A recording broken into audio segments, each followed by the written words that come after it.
तो जय Hind student, this is Ravishankar और आज हम लोग शुरू करते हैं बाल विकास के सिद्धांत चैप्टर 2, जिसके अंदर टॉप 20 एमसीक्यू क्वेश्चन हम कवर करेंगे जो सीटेट के लिए बहुत ही इंपॉर्टेंट है।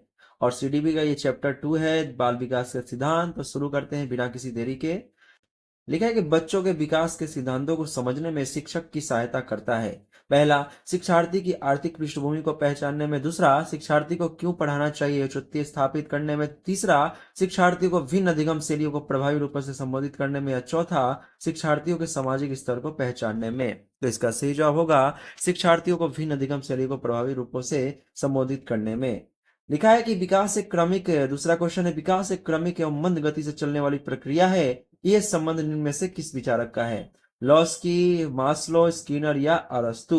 तो इसका सही जवाब क्या होगा? तो इसका सही जवाब होगा ऑप्शन नंबर सेकेंड, या ऑप्शन नंबर थर्ड है। फर्स्ट सेकेंड ये थर्ड नंबर है। स्किनर, विकास एक क्रमिक और मंद गति से चलने वाली प्रक्रिया है।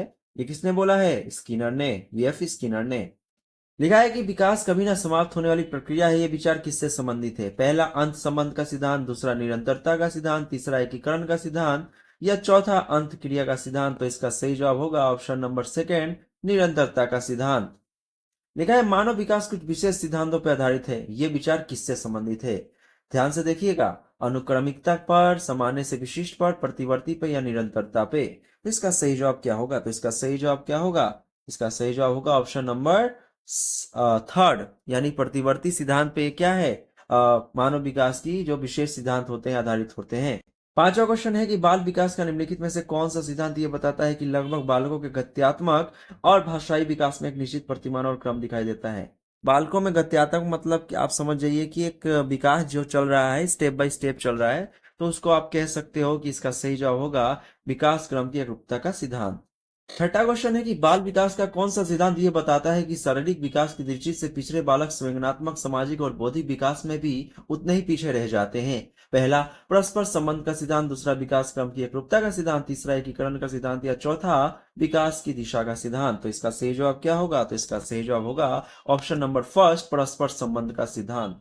लिखा है कि बाल विकास का कौन सा सिद्धांत ये बताता है कि जिन बच्चों में औसत से अधिक वृद्धि होती है। परस्पर संबंध का सिद्धांत, एकीकरण का सिद्धांत, विकास क्रम की एकरूपता का सिद्धांत या विकास की दिशा का सिद्धांत। तो इसका सही जवाब क्या होगा? तो इसका सही जवाब होगा कि ऑप्शन नंबर फर्स्ट, यानी परस्पर संबंध का सिद्धांत ये दिखाता है कि किन बच्चों में औसत से अधिक वृद्धि होती है। क्वेश्चन नंबर 8 देखते हैं कि बाल विकास के निम्नलिखित में से कौन सा सिद्धांत यह बताता है कि बालक सबसे पहले अपने सिर और भुजाओं की गति पर नियंत्रण करना सीखता है और उसके बाद फिर अपने पैरों पे। पहला, विकास क्रम की एकरूपता का सिद्धांत। दूसरा, परस्पर संबंध का सिद्धांत। तीसरा, विकास की दिशा का सिद्धांत। या चौथा, एकीकरण का सिद्धांत। तो इसका सही जवाब क्या होगा? तो इसका सही जवाब होगा ऑप्शन नंबर थर्ड, विकास की दिशा का सिद्धांत। 9 नंबर क्वेश्चन देखते हैं कि बाल विकास का कौन सा सिद्धांत यह बताता है कि एक बालक अपने पूरे हाथ को फिर उंगलियों को फिर हाथ के उंगलियों के साथ चलाना सीखता है। परस्पर संबंध का सिद्धांत। दूसरा, सामाजिक अधिगम का सिद्धांत। तीसरा, एकीकरण का सिद्धांत। या चौथा, निरंतरता का सिद्धांत। इसका सही जवाब क्या होगा? इसका सही जवाब होगा ऑप्शन नंबर थर्ड, यानी एकीकरण का सिद्धांत इसका सही जवाब है। बाल विकास के विभिन्न सिद्धांतों के आधार पर निम्नलिखित में से कौन सा कथन सत्य है? पहला, विकास की प्रक्रिया क्रमबद्ध रूप से आगे बढ़ती है। दूसरा, विकास धीरे धीरे और निश्चित समय पर होता है।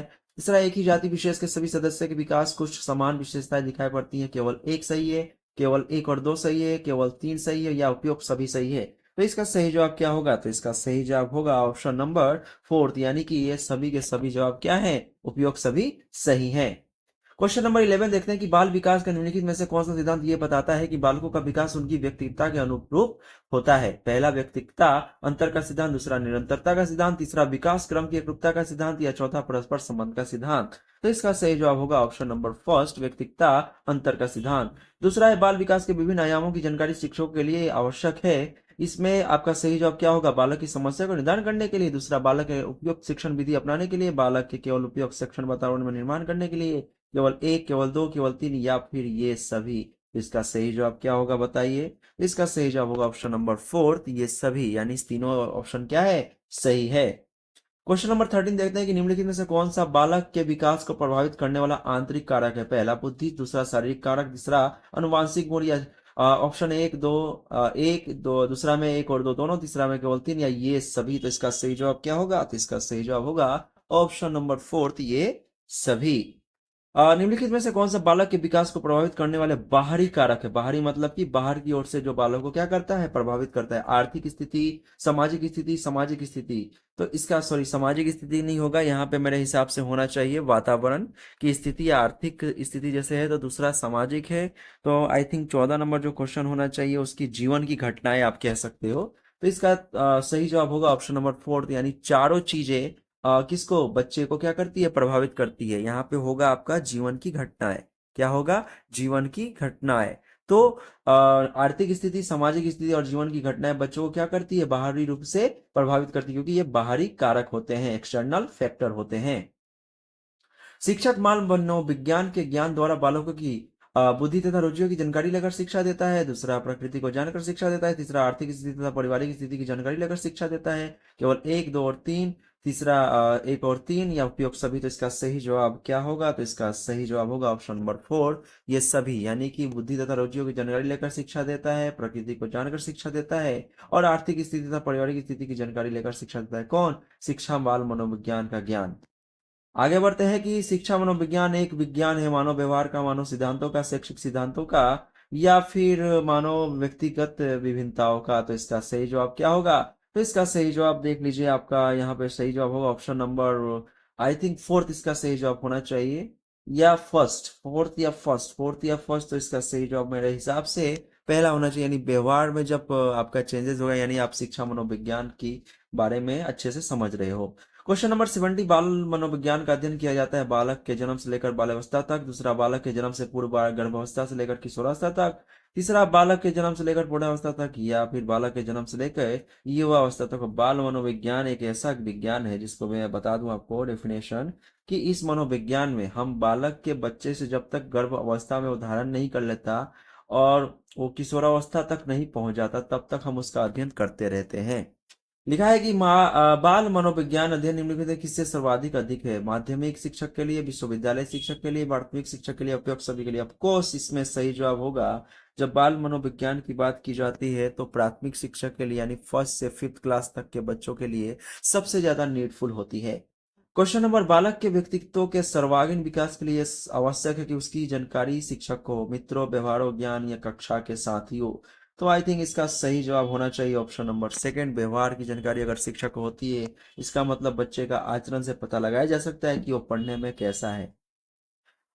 इसमें दो क्वेश्चन और है, 20 की जगह हम 21 आज करेंगे। निम्नलिखित में से कौन सा बाल मनोविज्ञान की उपयोगिता के अंतर नहीं रखा जा सकता?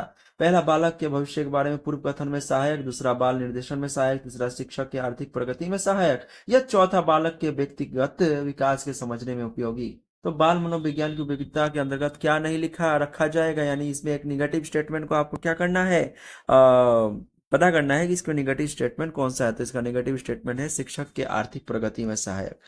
आप जब बच्चों को पढ़ाओगे तो ये आप लेके नहीं पढ़ाओगे कि मुझे इसमें फायदा हो रहा है पैसों का, इसलिए मैं अब इनको पढ़ा रहा हूँ। आर्थिक प्रगति आप नहीं देखोगे। एक क्वेश्चन नंबर 21 लिखा है कि बच्चों के विकास के सिद्धांत को समझना शिक्षक की सहायता करता है। पहला, शिक्षार्थियों की आर्थिक पृष्ठभूमि को पहचानने में। दूसरा, शिक्षार्थियों को क्या पढ़ाना चाहिए औचित्य स्थापित करने में।